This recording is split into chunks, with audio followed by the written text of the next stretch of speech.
Good morning, everybody, and welcome to the Mac and Jack Sports Show, our Sunday edition, This Week in Sports. Streaming live on Facebook, YouTube, Twitch, and Zodiac, on Mac Sports and Northeast Streaming Sports Facebook pages. Please like, follow, and share our Facebook pages.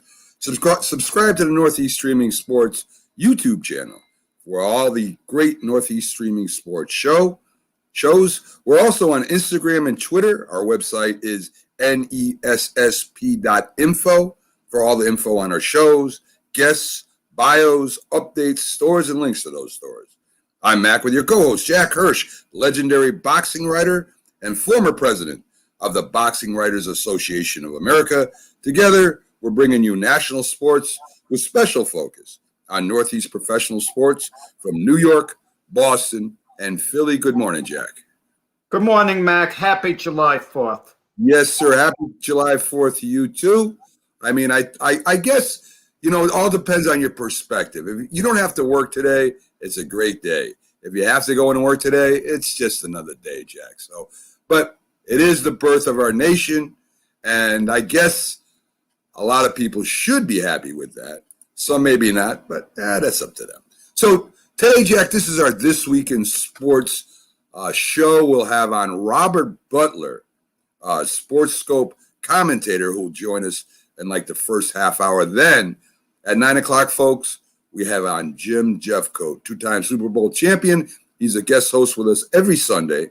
So join us, and his involvement will get greater as we get closer to the National Football League season. So he may be doing a full 2 hours with us, and we're glad to have him. So, Jack, in This Week in Sports, I want to take a little look at Major League Baseball real quick. There are two teams that are going in totally different directions right now in the American League East. The Red Sox are 8-2 in their last 10 games.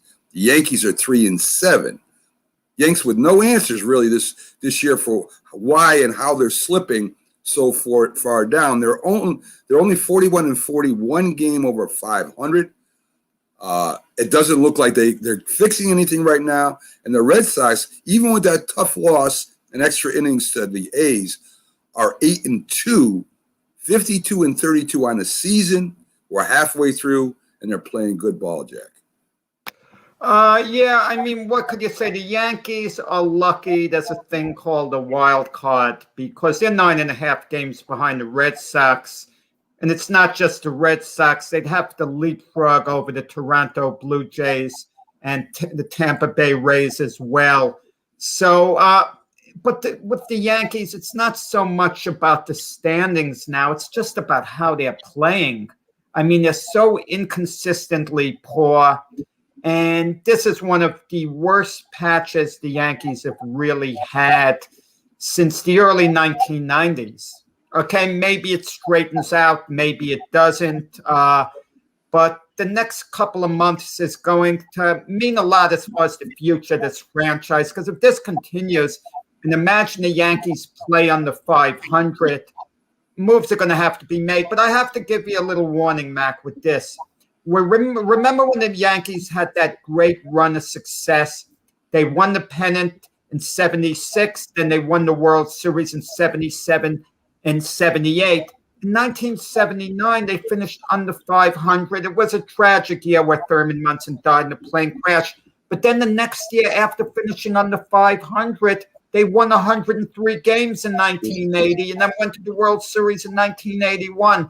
Is this a little bit of a blip? Is this a foreshadow to come, as far as the future of the Yankees? Next couple of months are going to be really revealing. Agree. Good morning to Howard, Tom, David, and Carlos. Glad to have you all aboard on this 4th of July. Happy 4th of July to you guys.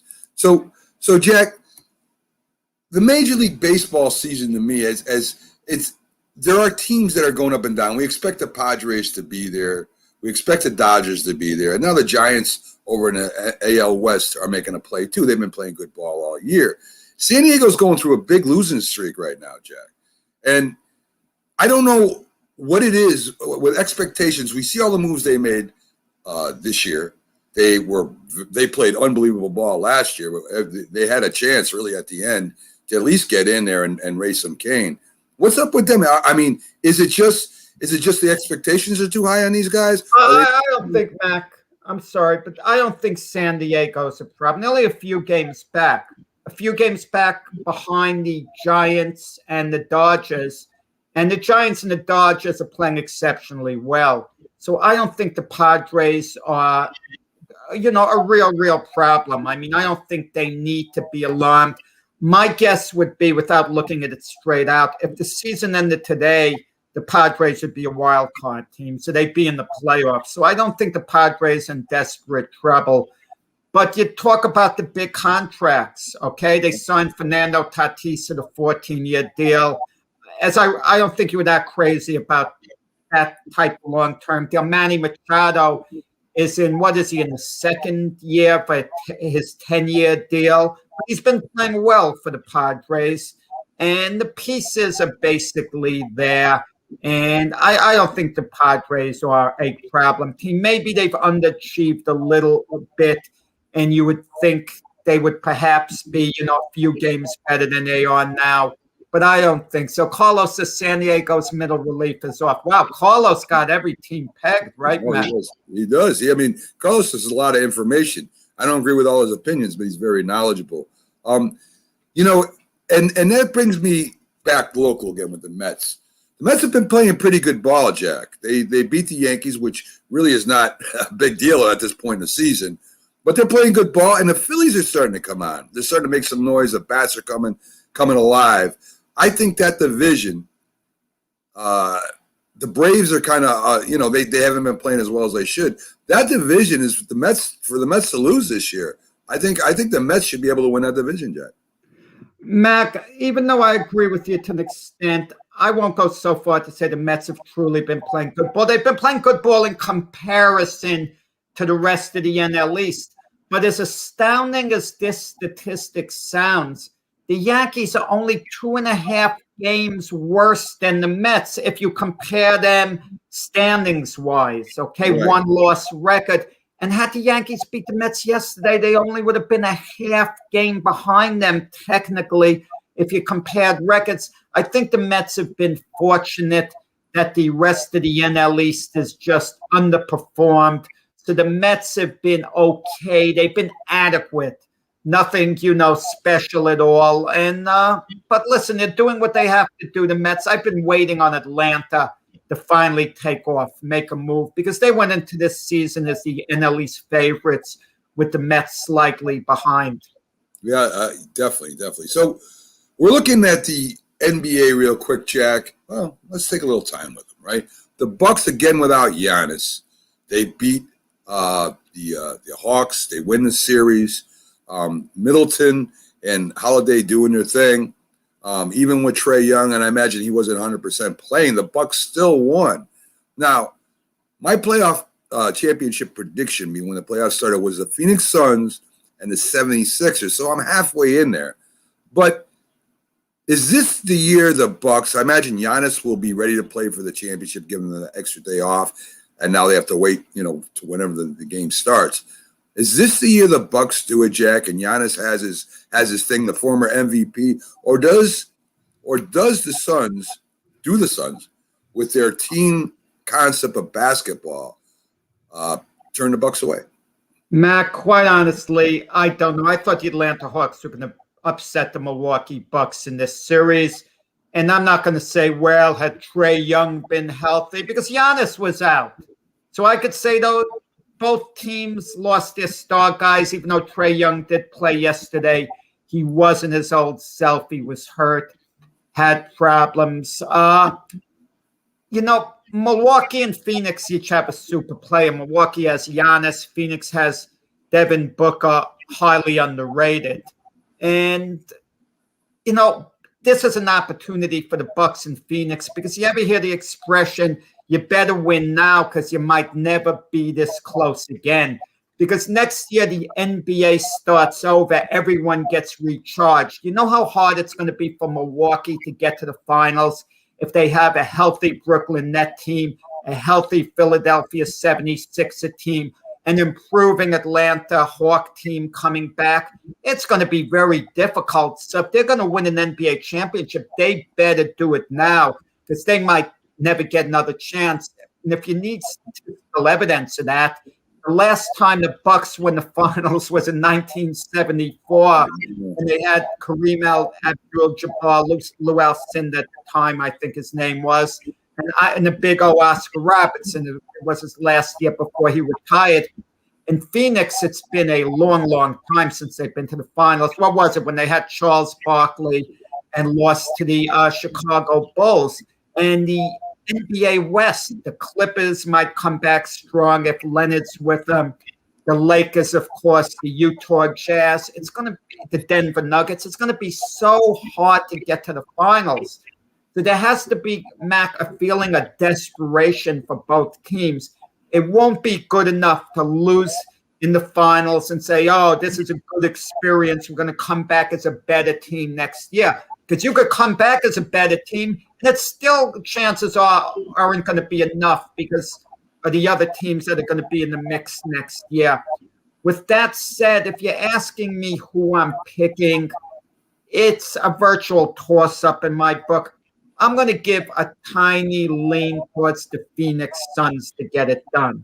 A tiny lean towards them because the Bucks are a bit inconsistent. Chris Middleton had a phenomenal third period yesterday where he basically exploded. I think he scored 23 points that period, nearly scored as many points as the Hawk team did in that period.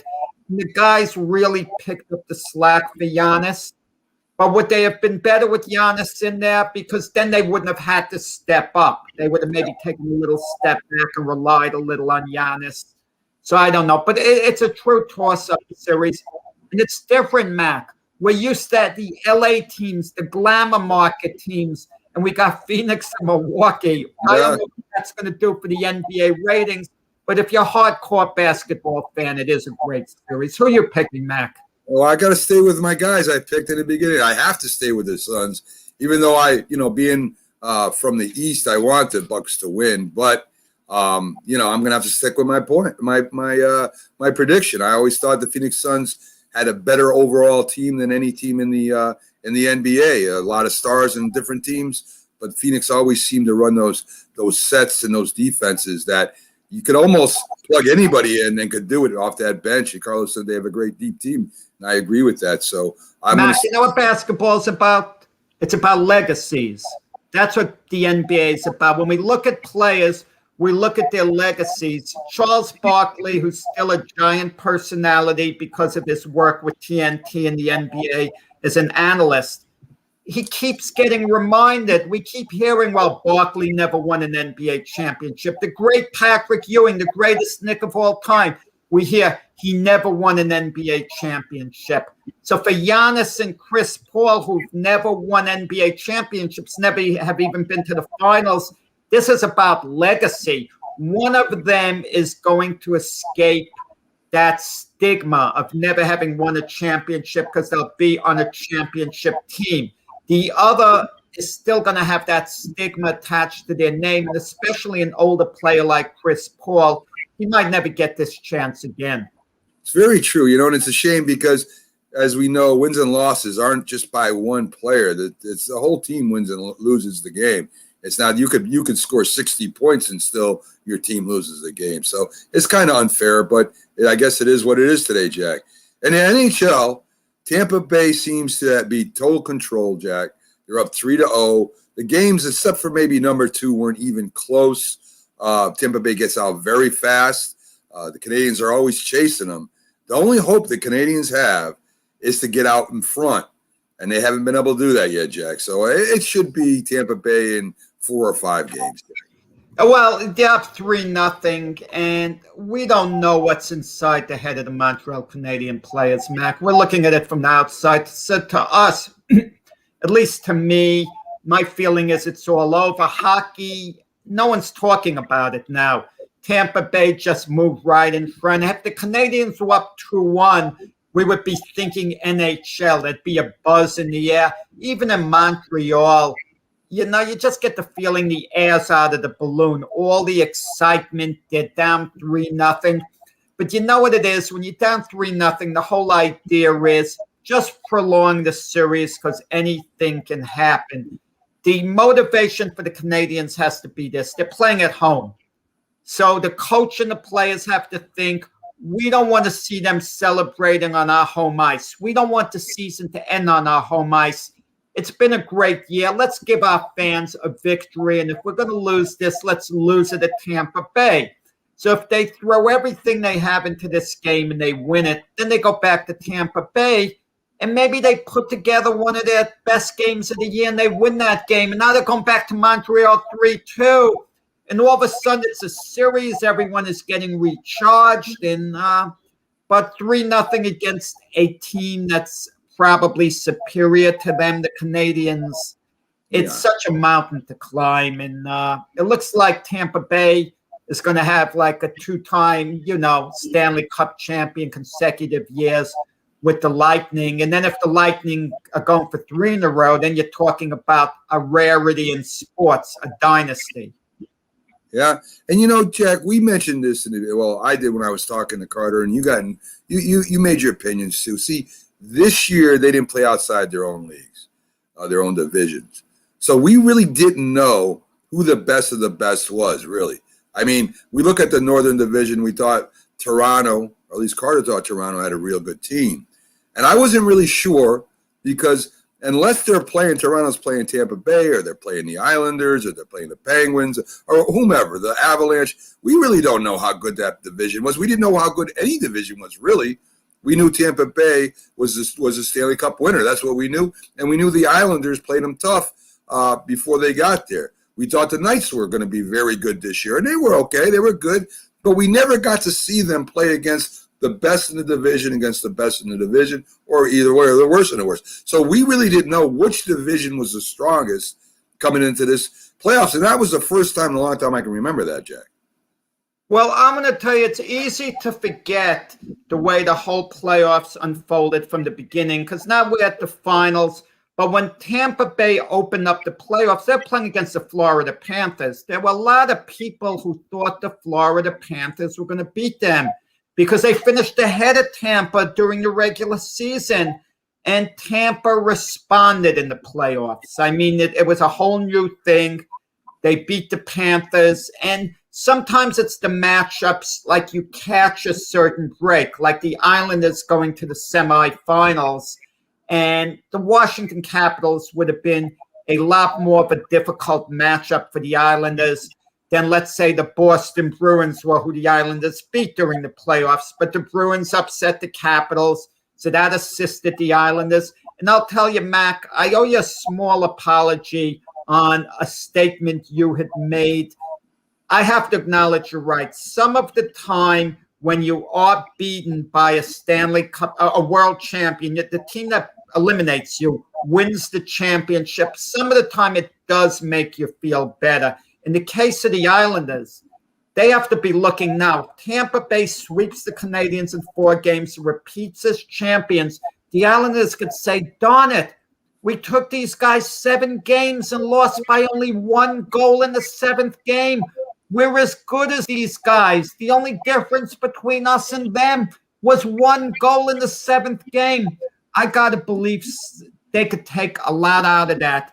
Coming back next year in a new arena, thinking we're close to being the best team in hockey, very close. We just have to make a small improvement, and we can be number 1.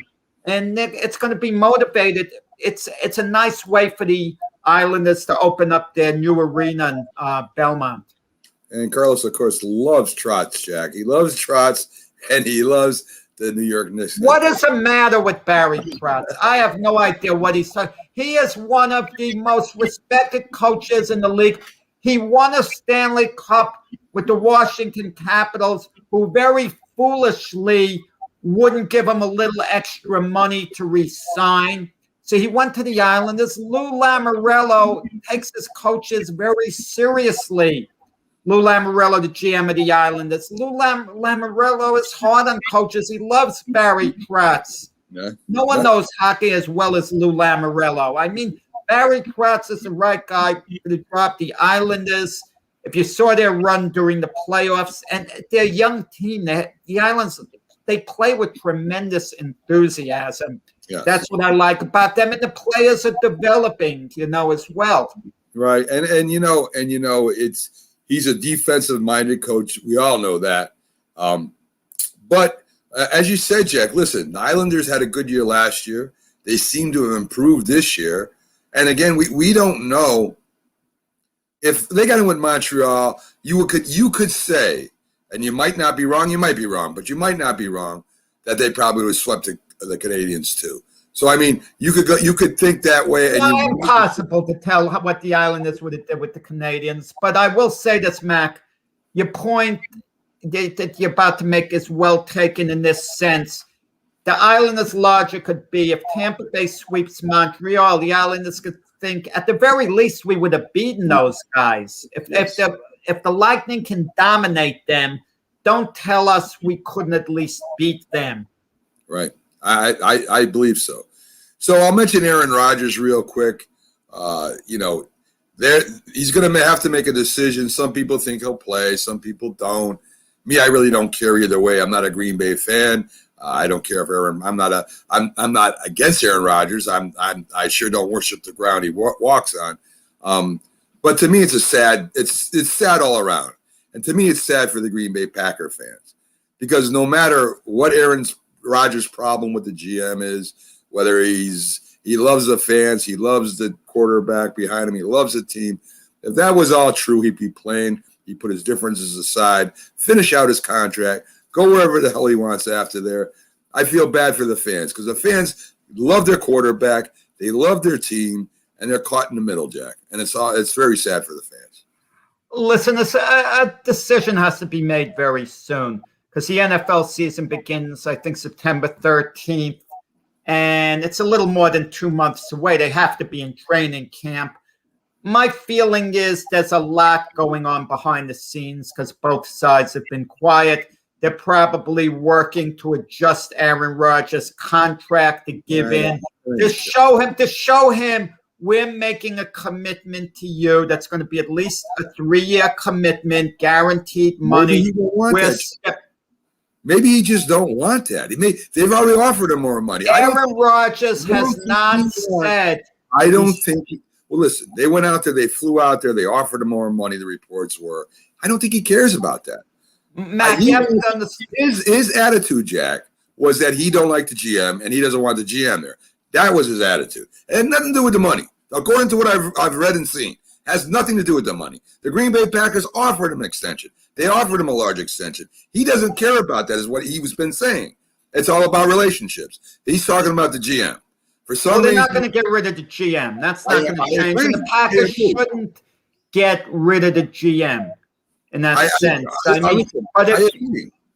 agree. If you're giving Aaron Rodgers the contract, the guaranteed thing over 3 years, they obviously cannot move on from him before that because they're so locked in to him, financially with the cap. And he's their best option as far as winning. Let's be honest about it.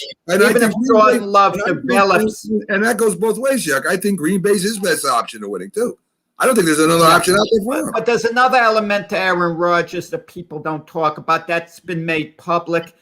He's a very complex personality. Aaron Rodgers, listen.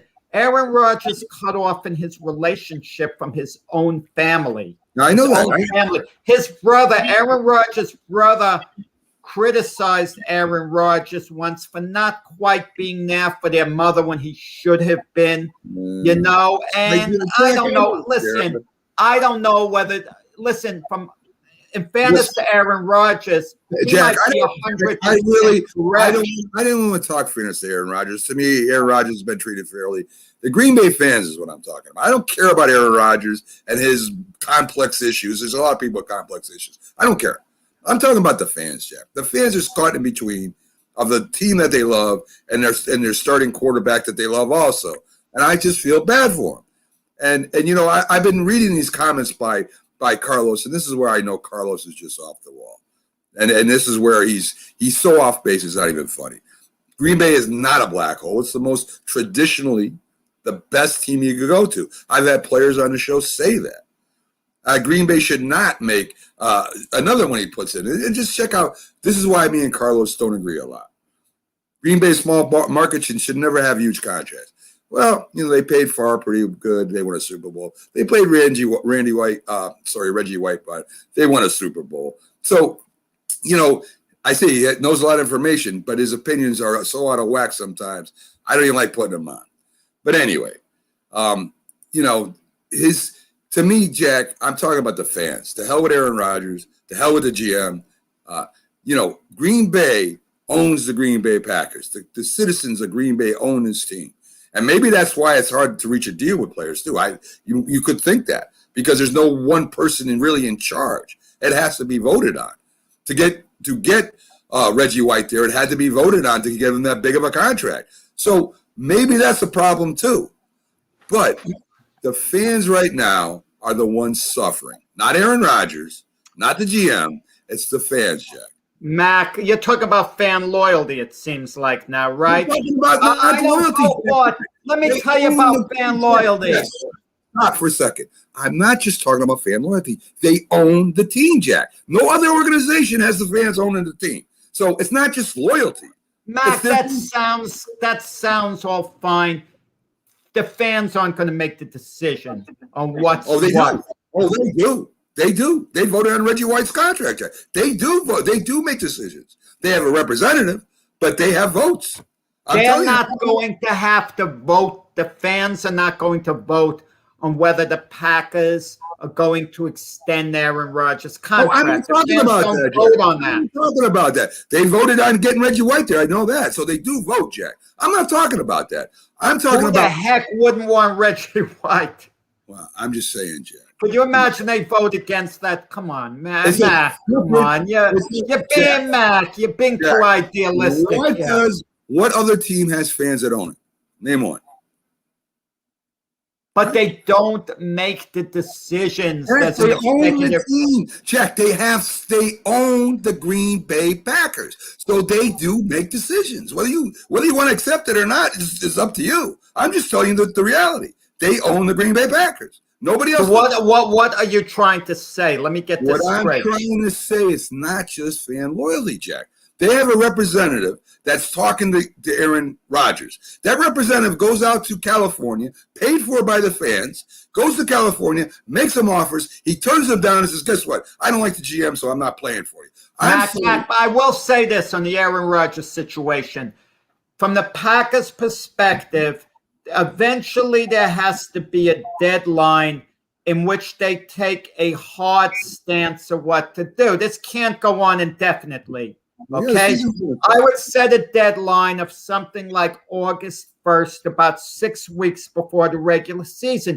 You have to know by then whether or not Aaron Rodgers is your starting quarterback. If he's not, you've got to basically move on from him. And when I say move on from him, I don't mean necessarily trading him, either letting him sit, okay, and deciding, look, when he comes back, we'll try to, get him back, get ready for the season. But we're not paying attention to this thing after August 1st. We're not negotiating with him anymore. We are finished with all this. Either be ready to let him sit out the season or make up your mind you're going to trade him for future assets. They've got to have but there's got to be a deadline at some point. Yeah, okay. That only makes sense. And I think about August 1st would be a nice hard date, and that's what the Packers might be thinking, because we're getting into crunch time, Mac, where the players will be reporting to camp and everything, and it'll be very noticeable every day. That's going to loom over the Green Bay Packer franchise, over the other players. That's all the other players are going to be asked. Do you think Aaron Rodgers will be back all the time? And players get tired of that. Yeah. They don't want to hear about it. It's a distraction to them after a while. I think something's going to go down quick within the next couple of weeks. I'm predicting without any large degree of confidence, let me add, that Aaron Rodgers is going to return the next couple of weeks because Aaron Rodgers is sensible enough to know he plays for more than just the money. He wants to win another Super Bowl, and he knows that if he takes too much time off, it could affect his performance. It could affect the team's performance. So I think within the next 2 weeks, you're going to see Aaron Rodgers come back. Well, backstage right now, we got Robert Butler, host of Sports Scope. Got a few questions to ask him. I'll get his opinion on that as we get into some discussion. So let's bring up the host of Sports Scope himself, our weekly guest, Robert Butler. Hey, what's going on? What's going on, Robert? Oh, not much. Just listening in here. Oh my God. So anyway, Robert, before we get to Aaron Rodgers, there's a lot more bigger stories than Aaron Rodgers. Yeah. The biggest change in the history of college just happened. I know people understand that right now. Yeah, they have just said to of course, this was forced on by the Supreme Court. NCAA didn't change its rules by itself. But that now amateur athletes can get paid, so they're no longer amateur if you think about it, for their likeness and their image. And that goes as far as getting sponsors for them. So I want to get a little deeper. Me and Jack touched on this a little bit. We talked about it a little bit on the debate show. So if that is true, if a college athlete can get paid to do a car dealership commercial or get a sponsor or whatever, you would think that comes down to the high school level too, or maybe youth level. So let's talk about the high school phenomenon. The other Peyton, right? Yeah. Right now he's out there. He's guaranteed. I think he's going to Ole Miss. He's all set. People are talking about him, buzzing about him around the country. Yeah. So here comes Nike. Here comes Armour and says, "Hey, listen, Mr. Peyton, Mr. Manning, I'm going to offer you $5 million to sponsor, wearing Armour, Under Armour, or Nike shoes, or whatever the big company is." So now we're going to have high school kids. I mean, you could throw LeBron and Kobe in there, basketball players like that never go to college, could be making millions of dollars before they even hit the pros. That sounds kind of ridiculous to me, because you have immature non-adults that are going to be offered this, and you're going to have agents contacting them.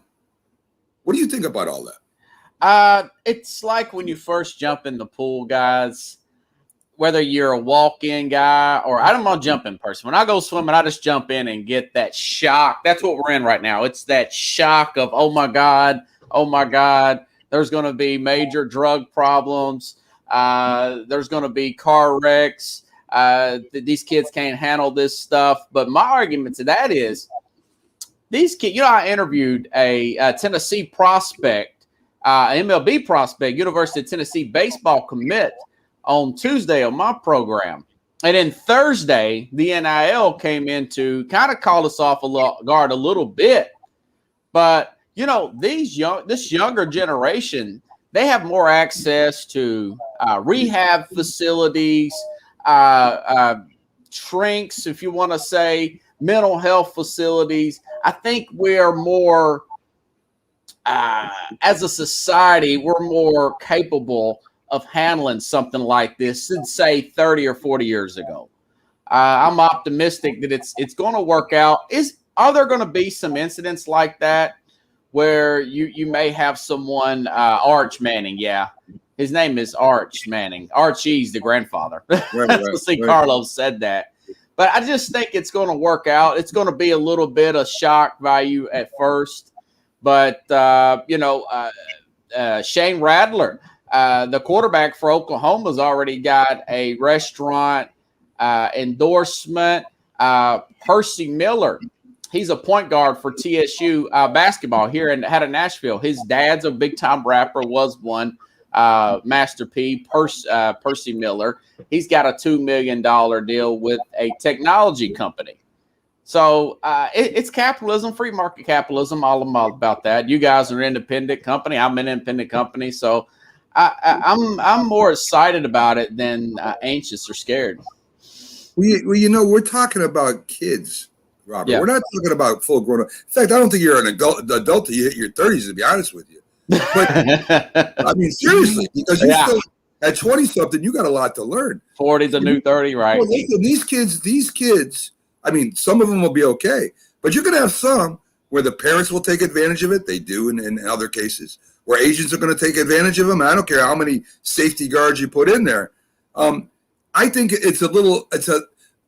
I'm all for them getting paid. I don't think the NCAA should have ever started trying to use likenesses or images of players to make more money. To me, they're greedy jerks. Yeah. But it's open now, and I'm just saying, you're going to have some kid from a poor neighborhood, and there's a lot of them, broken homes, and you're going to have some relatives that are going to take advantage of this. You're going to have an agent that's going to be all over them, offering the family all this stuff, and the kid's going to get messed up.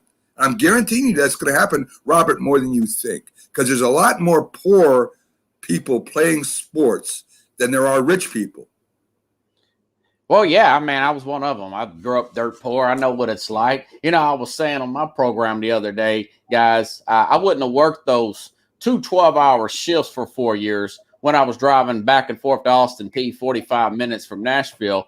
I might have tried out for a slot receiver or something. If you're going to pay me $10,000 in endorsement, I may went in there and got banged up a little bit rather than go and work at a crappy security job on the weekends. I just think that that stuff's already been going on. We remember the Craig James stuff from back in the day. What was it? Not TCU, but I know SMU, I think it was. Yeah. Craig James, the place in Texas that had the big scandal. I mean, that stuff's happened before.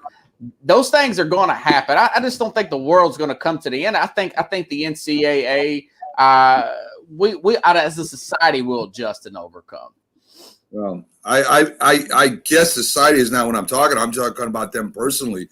What could happen? And suppose there's going to be clauses in there where they're not going to. I mean, to me, this is putting kids in a situation that could really screw up their lives, and I mean that. I mean, I think there should be an age limit. Because somebody's gonna have to look out for him, Robert. Is all I'm saying. Yeah. It's not gonna be up to the kid because the kid is not. He's not even an adult yet legally. So I think there's gonna be a lot of bumps in the road. I don't think there's gonna be some. You're gonna hear a lot of stories of kids being taken advantage of, where something's in the contract they don't understand, they don't read it, they just sign it, and off we go. And I'm just a little worried. Is all I'm saying about that. Well, record companies took advantage of people back, 40, 50 years ago. And now people have their own licensing deals. They have their own masters and everything. I mean, but the world didn't come to the end then. It's evolving, And there's going to be some train wrecks. I will agree. There's going to be some horror stories come out of this. No, but the overall greater good is going to be great. I mean, I think the positive outweighs the negative. I hope you're right, man. I really do, because I think it's ridiculous the NCAA rules what they did to them. See, Pickles is old school. I knew he'd say that. So Jack brought up a really interesting topic on the debate show, about the young lady who was suspended for 30 days, track and field. Ray Richardson. Richardson. And she for smoking pot, they call it's under the PED rule, which is ridiculous, number one. But she's suspended. It'll miss, running her race. She might get in the relay. She might not. I don't know what they're going to do from here. But she definitely is not going to be able to run in I think it's a 100-meter run that she runs so well. And the world, and I can understand to a point, and this I didn't bring up on Saturday, right? The world looks at drugs a lot differently than we do. There are some countries that put you in jail for 20 years for doing drugs. Man. I mean, they're really rough over there. So this is a world organization that's saying that this is what the rule is. In the United States here, of course, pot smoking is slowly but surely becoming legalized. Yeah. And eventually, I would imagine the federal government will go along with that. So what's going to happen here, Robert? Is the world going to go along with the United States, or we're just not going to have players or athletes that are going to be allowed to run in the Olympics because of smoking pot? Well, I'll say this. I like her attitude about it. She mentioned her mom died. She knew the rule. She knew she broke the rule. She didn't blame other people for it. She didn't blame society. So kudos to Sha'Carri Richardson. I'm sorry about her mother's loss. That's what I was reading this morning about that situation. I think eventually, it's not an enhancing drug. I'm not a big pot person, never have been. But I'll say this. I could see it changing for something like that because it's not like a steroid per se. But it is what it is. Like you said, it's a world organization. So they don't move at the same pace we do as here in America. You know what it is, guys? It's a 30-day suspension, but it depends which 30 days. I mean, 30 days during a span of 4 years is much different from missing the Olympics in the 30-day span as it would be missing a meet during March. Now, what I mentioned yesterday, as soon as the Olympics are done, the athletes cash in because they go around Europe and get nice paydays following the Olympics. Suspend her for right after the Olympics for the European meet because it's not a performance enhancer, marijuana. So let her appeal it and make a decision as soon as the Olympics end with, let her accept the penalty. As soon as the Olympics end, I'm not going to run on the European meet. I'm suspended from that and case closed. But to make her miss the Olympics over a non-performance enhancing drug, I know there's a school of thought, well, a rule is a rule. But, you got to take into consideration the circumstances, as far as the penalty goes. Yeah, but it was already in place, and if you got to make an exception to her, then you got to make an exception to everybody else. And, Well, I'm telling you guys, overseas is no joke. I've been there. Yeah. And if you smoke something like hashish or you smoke a lot, these guys go to jail. And even service members have gone to jail for years for just smoking a little bit of something. And a lot of them, they grow this stuff to maybe that's why it's so severe over there. They don't want them smoking it. They want to make money off it. But I'm telling you right now, all the drugs a lot that come from the same countries that will penalize you, I don't know if the world will catch up to the United States for a long time. I really don't. If it's illegal in some countries, why would they say that's okay? So I think it's really interesting how it's gonna play out because, like Jack says, you get suspended for 30 days. You don't get to go again normally for 4 years. I mean, it's not like in baseball where you can come back in 10, 30 days and you're playing again. That's not how it works. And they work, 3-4 years to get ready for this thing. So I do feel bad for her, and I think the rule is stupid, but it is what it is. And I guess I don't know. So, we take for granted that Trevor Lawrence is going to be a great quarterback. Everybody says Trevor Lawrence can come right in, start right away. He's going to be good, and he's going to be a franchise quarterback. But we really don't know that yet, do we? He hasn't taken a snap yet. So it's very interesting to me that you have a new coach, a college legend, who's going to try and become a professional football coach. And we know it's very few and far in between that make it. I mean, Saban didn't make it. Jimmy Johnson is really the only one that I think was really successful. The rest of them, I mean, you could go down the list. Lou Holtz. Pete Carroll made it. Pete Carroll eventually made it. Yeah, he did eventually make it. He got a quarterback. Yeah. Right. In the beginning, he didn't. When he was with the Patriots, when he was with the Jets, he was terrible. So anyway, you got a brand new head coach. You got a rookie quarterback. And what happens to the team and to Urban Meyer if Trevor Lawrence is a bust?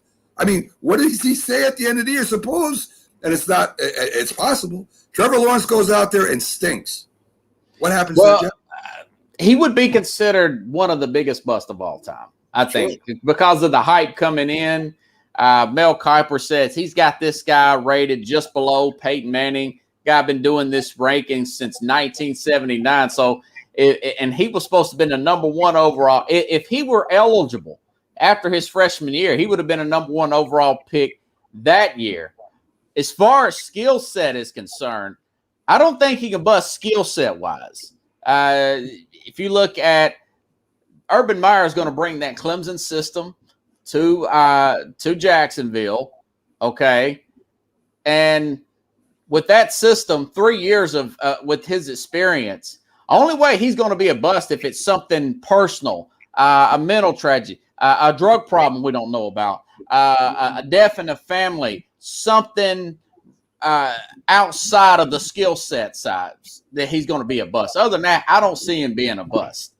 I mean, anything can happen, but it's almost can't look. But you never know. He may have some problems that we don't know about. I'm just talking about the unknown. I'm not speculating. Yeah. But that's the only way I see him being a bust. And if he is, they'll just go back to the draft. Life goes on. I mean, Gardner Minshew will be the quarterback. We'll know they will make a decision, I'd say, by Thanksgiving of 2022. Maybe before that, if they don't think Lawrence can play, they'll bring in Gardner Minshew, and they'll go out and draft another quarterback, and Urban Meyer will be back on TV and may take another college job.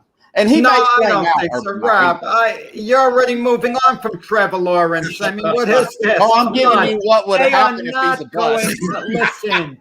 They are not going to sit Trevor Lawrence down. Trevor Lawrence might have growing pains this year. All of them might. Urban Meyer, new coach, new staff, young quarterback. There might be growing pains. Zach Wilson might have a better rookie year than Trevor Lawrence this year. It's conceivable. And then another rookie quarterback might have a better year. But as long as Trevor Lawrence is developing, if we're looking at Trevor Lawrence to come in and light it up and be sensational, then that would be wrong. It's all about perception, okay? With Trevor Lawrence, as long as he's developing, he'll be fine. And like you mentioned, his skill set, which is absolutely outstanding. Worst case scenario, Trevor Lawrence, worst case, is going to be another Alex Smith. Worst case scenario. Best case scenario, he's going to be a Hall of Fame quarterback. He's going to fall in somewhere in between. But keep in mind, even Peyton Manning struggled his rookie year. Peyton Manning. And if Peyton Manning could struggle his rookie year, I mean, anyone can. Yeah, Well, I think they'll be in a lot of shootouts, guys. And I know they don't have a good defense, but they've got 2 running backs. They've got a left tackle they trust there. They got a fair receiving core. They got a friendly system. I don't see how he's not going to be somewhat successful year one. They're probably going to upset some teams. I think it's going to be as good as Joe Burrow was last year, Guys, That's my prediction. Stop this nonsense with Jacksonville with Trevor Lawrence. Let me ask you point blank, both of you. Does Tim Tebow make the Jacksonville Jaguar active roster?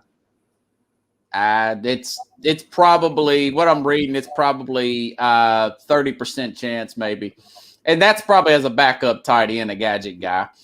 You want to know my honest opinion? I don't care. So anyway, it's not going to cost them any money anyway. Tim Tebow is not as a big story as Trevor Lawrence. Trevor, let me tell you something about Lawrence huge. Let me tell you, Trevor Lawrence was on one of the best teams in the country. There's no doubt about it. He wasn't playing for Ole Miss. He wasn't playing for Georgia. He was playing for the Clemson Tigers that has an unbelievably talented roster. They almost beat Notre Dame without him. I mean, they were in that game. They could have beat Notre Dame without him. That's how good of a school Trevor Lawrence comes from.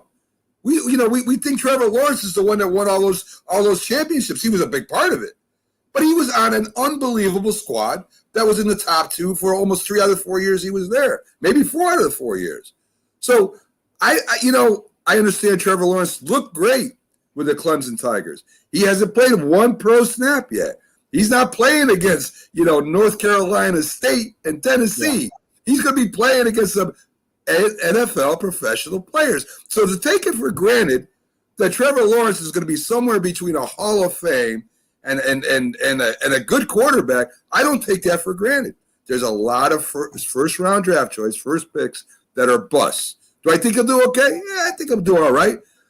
But the TNT that's setting right now, right there, is here comes one of the greatest college coaches in the history of college football. And we know it's hard for the transition. He's already made some mistakes, guys. He's already made some bad hirings. He's already hearing about it from Tim Tebow. He knows right now he's not the king of that court. He's not the king of the court over there. So that's the keg I'm talking about. They're putting all their eggs in Trevor Lawrence's basket, If they go 4-15 or 4 and whatever the hell it is now, 4-13. If they go 4-13, there's going to be a lot of questions, and Meyer's going to have to answer them, and so is Trevor Lawrence. He has never been in a pressure thing like this before. We're not talking about playing college football no more. We're talking about actually making a living, Robert. I'm not saying he's not going to be good. I'm not saying that. Trust me. I'm saying there is a possible powder keg there that I'm very interested in. That's all I'm saying. Well, they were 1-15 last year, guys. That would have been an improvement. You got to look, they're a rebuilding team, okay? And they're going to give up a lot of points. I mean, you can't rebuild the roster that fast. So 4-13 should be a reasonable expectation. Maybe 6-11, something like that. That would be considered a success for a team that had the number 1 overall pick and a gutted roster. If you're expecting them to go 500, that's crazy talk. I mean, because you got to get stops on the other side. He don't play defense. But think of this, Mac. The first 2 quarterbacks taken in the draft, the first 2 overall picks, Trevor Lawrence is going to be starting, okay? Zach Wilson is going to be starting. So the moment of truth for them arrives right off the bat. They don't have the novelty that the number 3 pick Trey Lance has with the 49ers because Jimmy Garoppolo's probably starting. And so Trey Lance can kind of be eased into things. And if Garoppolo's playing great, they're not going to make the move until there's an opening. And it might not even be this year. It would be some point in the future. Justin Fields with the Chicago Bears. He's starting the year behind Andy Dalton. If Dalton plays well, you know, he holds Fields off. They can ease him in. So when you just think of it, Lance and Wilson are getting thrown into things the same way Joe Burrow and Justin Herbert were last year, even though Justin Herbert was intended to be a backup originally, but then he was thrown in at the last minute because of the Tyrod Taylor faulty injection given by the doctor. So we're going to know pretty early in the year, these guys are going to be under scrutiny, Lawrence and Wilson with Jacksonville and the Jets. So right off the bat, we're going to hear it, which is a bit unfair. What happens if Trevor Lawrence struggles his first 3 games? People are going to start questioning how good he's going to be. It's a bit unfair. I think more pressure is going to be on Wilson, unfortunately, because of that market up there and the fact that he is a younger player. He's more of an unknown. The coaching staff's more of an unknown. That's a tough division up there in the AFC East. He may be under more pressure, whether it's rightfully so or not. That's just the way it's going to be. I mean, the fans got to at least give him 2 seasons, considering the circumstance. Yeah, listen, both are in very new head coaches. One's been in the NFL though a little bit longer than the other. Yeah. So I mean, I think that'll give him a jump on Meyer. I know to me it's a great experiment. It's going to be very interesting. We'll see what happens over there. One more before you leave, Robert. You know, LeBron James says things, and sometimes I don't know if he believes them or not, or he just doesn't know how to put things well. He was out just complaining about having a short season, and they have to get ready and come back. You know, short off season, and we got to come back right away, and blah blah blah blah. And I think the players are like celebrities now in a way. It's the big ones anyway, right? They're like movie stars and singers. And I think they start living in a bubble, right? Where they feel that other people understand what they're talking about. I mean, he makes $200 million. He's got to realize he makes $200 million over his contract. I don't know why they don't understand this. And he's complaining about something that people are working, 70, 80 hours a week to get by. And he can get a new car when he wants. He can get a whatever he needs. It's at his fingertips. The man can buy it. He's all set. Of course, he has problems like everybody else. But when you're talking like this in the media to regular people, some are out of jobs, some that are barely scraping by, working 80 hours a week, I think you got to have some kind of insight in your head of what kind of comments you're making in public. I mean, you could think what you want, but you've got to understand that the audience you're talking to maybe has 5 minutes to watch sports or 10 minutes to watch sports, and on a good day, maybe a couple hours. And you say something like this is what they think of you. So Should LeBron really start thinking about what he's saying, or the other, not just LeBron, but other athletes? When you're talking to the public out there, ordinary people that aren't making they'll never see anywhere close to the amount of money they are, and they start complaining, don't they know it comes off bad for them?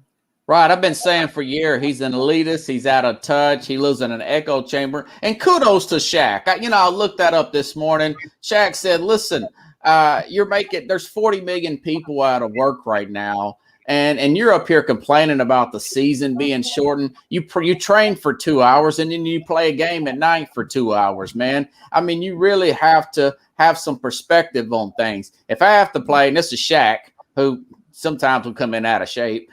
He said, if I had to play back to back to back, I'd play back to back to back for that kind of money, realizing to the normal person. So kudos to a former player who's got championships and's got leverage to say that, who's got should have the respect of a LeBron James to say what he said. If me and you say it, we're just, bitter average guys, don't understand what it's like to be a pro athlete. So kudos to Shaq for saying that. Like I said earlier, he has been LeBron's in an echo chamber. He's around a lot of yes people. If LeBron says the sky is red and more than it is blue, he's going to have his friends, Rich Paul, and everything. You know what, LeBron? You're probably right, LeBron. You're a good shot, LeBron. No matter what LeBron says, they're going to agree with it. Listen, LeBron, sometimes LeBron goes a bit overboard, but I think we also take things a little out of context. All he was doing basically was making a statement. Well, it's a short off season, meaning players want to recharge. They want to get in a good mental frame of mind for the season. Their bodies take a big toll during the NBA season. I mean, it does. It wears on their bodies. It is a lot of hard physical work to play a long NBA season. In all fairness to them, there's a lot of jumping. There's a lot of running. There's a lot of injuries. There's a lot of rehab. There's this, that.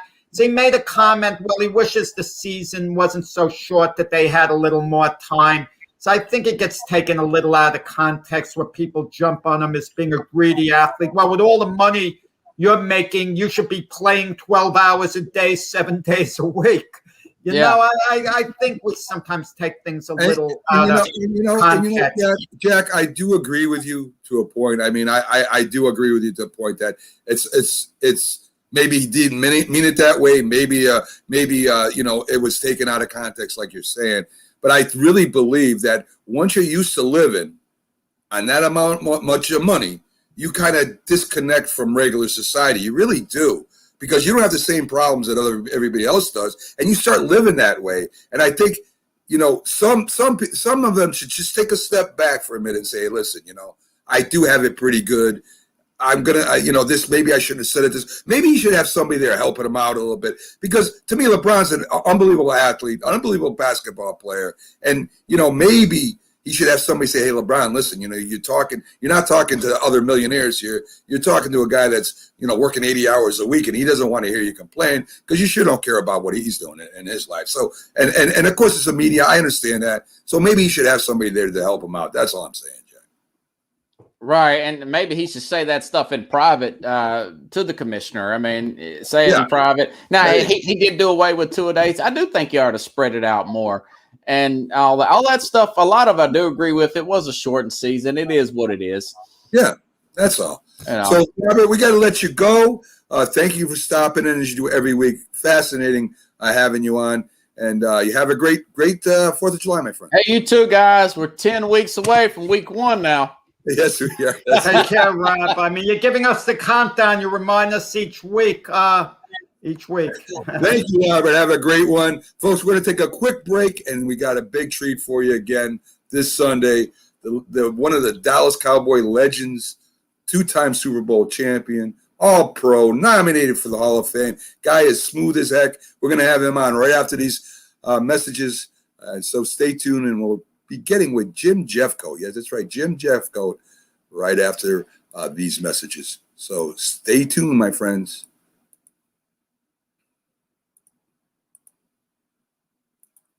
If you served honorably in our nation's armed forces and you're looking for a way to continue serving your fellow veterans in your community, then join AMVETS. Each year, AMVETS members volunteer millions of hours at VA healthcare facilities from coast to coast, helping to improve the lives of their fellow veterans through the VA Voluntary Services Program. AMVETS posts and departments also participate in a wide variety of community service projects, ranging from Americanism in our schools to supporting the Special Olympics and Boy Scouts of America.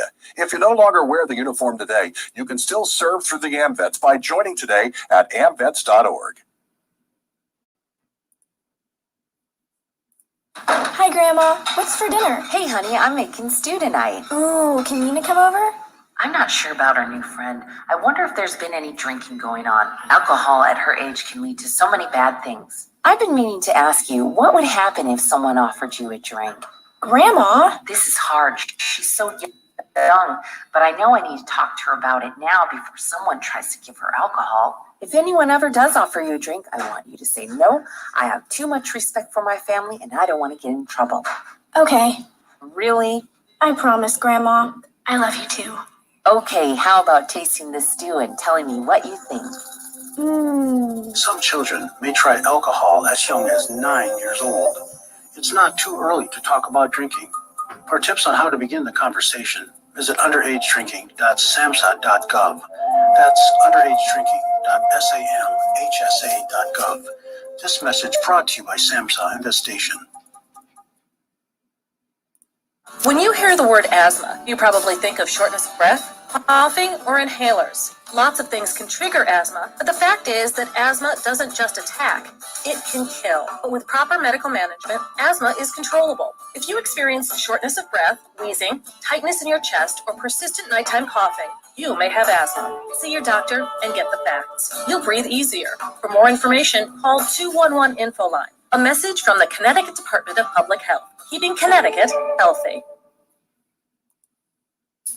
If you talk and they will hear you every single time. Oh, we're getting killed. Yeah, well, Kyle's not here. How come? Kicked off the team. Didn't Tim tell you? Kyle and some other kids got caught drinking beer in the park a couple of nights ago. Really? Yeah. Zero tolerance. He's out for the season. Come on, it's a first offense, right? That we know of. But why should that matter? He knew not to drink. I made it clear to Matt that's what we expect from him. What have you said to Tim? Nothing really.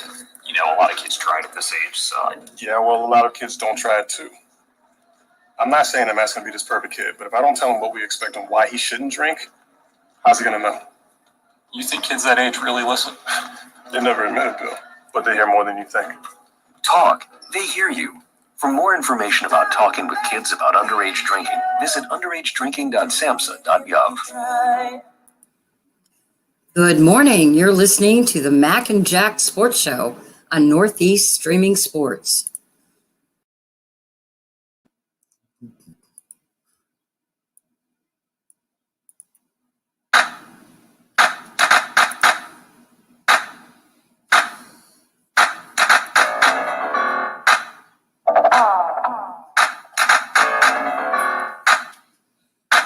Okay. Here it comes.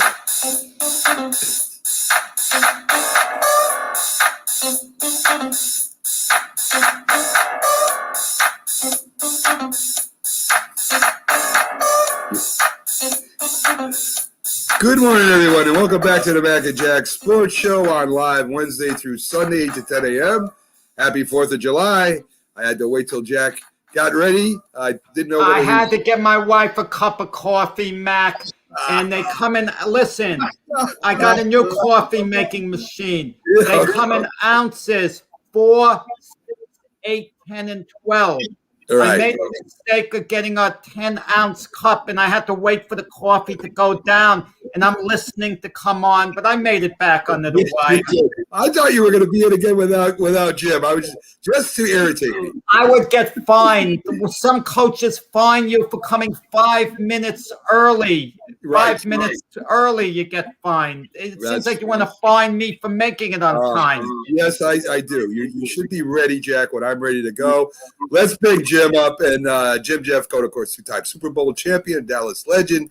And, you know, Jim, this is what I deal with every day, Jim. I mean, every day. Can I say something? If you're 10 minutes early, you're late. There you go. Remember that, Jack. You heard it. You can't just be on time. That's more than Tom Coughlin. All coaches 5 minutes early. Hey, I don't want to hear about the pain. I just want to see the baby, okay? That's great. So Jim, of course, we love having you on talking about your playing days. And I think that I want to get your opinion on, because you were in the locker room. You were very sought at as a college football player. And of course, the NCAA was forced to change its rules to allow players to get paid for their likeness or image, meaning they can also be sponsored and get commercials. There's one show I was listening to that they're actually paying the top 3 guys at one school to $25,000 a year to make an appearance every week on their show. So it leads me to the question of the locker room, right? You know that there are certain players that are more popular than others. Normally, it's the person that handles the ball, the quarterback, the running back, wide receiver, maybe a pass rusher. And so these guys are going to get paid. But the other players, the offensive linemen, the players that are very good and maybe not as popular, they're not going to have their jersey sold like these other guys. They're not going to have the endorsement of other guys. What's that going to do to the locker room? I mean, is that going to make, they're already competing against each other for spots and to play. So now this guy's making, say, $50,000 a year, and you're still having to pay for your books. I mean, what is this going to do inside those locker rooms, Jim? It's going to be real difficult for the coaches to handle this in the locker room. But you also got to, just like you said, certain positions are going to be more visible. The quarterbacks, obviously, the running backs, wide receivers, and on defense, defensive linemen, possibly cornerbacks, positions, linebackers, and the impact positions. And you're gonna have to be able to balance this and move away. I don't think the problem is going to be the players. I think the problem is going to be the parents. Myself, right? I think the parents are going to have the expectations that why is my son not making, like you said, $50,000, and why is my son not being promoted?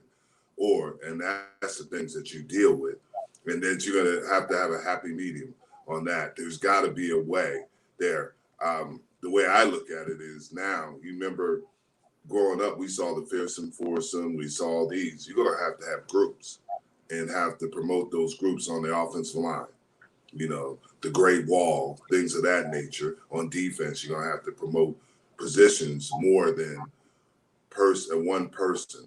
And that might help you alleviate some of the stuff, because now, they will have the opportunity to make money off their likeness or off their group. As the group is successful, then the players have an opportunity to make money. Like the Hogs or the Redskins, something like exactly. that. My concern is young kids. You might have a junior high school phenom who gets a deal very early because they could project an 8th grader is going to become a sensational athlete, down the line, a great player. And is the money given in trust? Because certain families are in need. They'll need the money immediately, So it's a tough situation. It's easy to say, well, put it in trust for the kid until they're 21 years old. But if a kid's, let's say, 15 and the family desperately needs the money as is, it's a sticky situation, because if they have access to the money that's intended to be for the kid when they become an adult, it'll no longer be there. You've had this issue in basketball for years. In football, it would be probably more the skill positions, the wide receivers, the backs. Not really the quarterback, because they are, like most positions, they mature a little later. You rarely see that guy that comes in as a freshman. There is that, but they're far and few between. The running backs, you can basically tell at an early age how successful they're going to be. The wide receivers, a little bit more than other positions. And that's the thing you have to. But what the problem is, Jack, is you're going to run into a lot of street agents promising them the world. And like you said, they're going to be paying these kids early. And you're going to have some corruption, because they're going to steer to the certain schools. and said, what are you going to give me to get this certain player? Right. That's right. what's going on. 100%. It opens up a whole can of worms. 100%. Well, let's use one for example, right? Arch Manning. You know, he's going to Ole Miss as a freshman. They're already projected he can get a $50 million deal. I mean, the Manning name alone, and you know, he's a good quarterback, a very good quarterback in high school. So he's going to Ole Miss. But suppose that, you know, an agent, as you're talking about, that represents, and a representative of Nike comes along and says, hey, listen, you know, we'll pay you this amount of money if you go to Alabama. I mean, there's going to be, like you said, there's going to be certain things, you know, that players may not go to a certain school they really want to go to because the money aspect's going to be there. And you're talking about it. You know, I trust the Mannings, but not all, you know, they're been in the business, but there's not all parents and families like that, Jim. And that's very true. There is going to be. You have something, and I'm not saying that he did that, but look at a player like Najee Harris. He was homeless. He was homeless. So what if his parents, you came to his parents and said, hey, we'll give you, or somebody, we have a proposal for you. You come here and you can make 50,000, 100,000. The parents are homeless, or we'll set you up in a house. Right. You know, these things, and that's where the corruption could come in. You, like I said, you've seen it in basketball for years, and now it's going to obviously come into all the sports. And you got to be careful because the street agents are the ones that are going to bring the corruption. They're going to get these kids young. They're going to target these kids, and they're going to target the parents at an early age, like Jack said. And they're going to, and if they're successful, they made a profit. If they're not, they're going to just let them go. Now, here's the problem I have with the whole situation is the education part of it. How are these kids going to focus on going to school and getting things done in the classroom? You have to be mature enough to understand that less than 1% make it to the NFL, NBA, Major League Baseball. Now you got to focus on looking at the long term as opposed to the short term. I agree. And why even go to college? I mean, you don't even have to go to college, right? So, I mean, why learn anything? And to me, that's crazy, Jim. To me, that's crazy. And I know they're trying to help the kids make money. I get it, and I understand it because the rules are so screwed up in NCAA. I get it. But I just think that there should have been a provision in there that maybe said, hey, this for this and this for this, and they really didn't do that. And, you know, you, Jim, right? You're in college, and somebody comes and offers you a boatload of money, and I don't know what kind of background you come from. Aren't you going to take it? You have to. You have to, because a lot of times you come from situations where you've never seen that type of money, and you don't understand that with it comes responsibilities. And that's the problem. Like I said, I think the NBA is really not the NBA, but the league that the NBA started where players can play for a year or two now. They don't have to go to college. Their new league, they might have to do that in football too.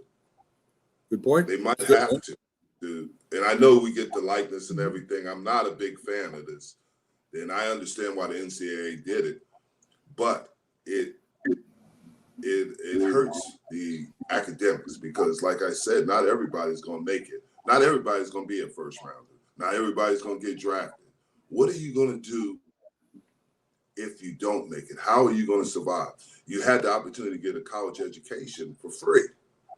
You had it, and maybe I'm old school on that, but now, are you going to take advantage of that, or are you going to chase the riches that you may never see? You might see them for 4 years, but what are you going to do after that 4 years? I agree. Man, I agree. Jim, if you have lifetime security and you have the money up front, as valuable as education is, let's be honest about it, a student who has 20 million in the bank or whatever isn't going to be thinking so heavily, oh, what major am I going to have, this or that, because they know they're basically set for life. Here's the problem, and I agree with a lot of things that you say. And the thing is that you say 20 million, but how many guys have that opportunity? There are a very limited amount that can be set for life at an early age. No matter how, you have it. We see them, the LeBron Jameses, guys like that. And they are.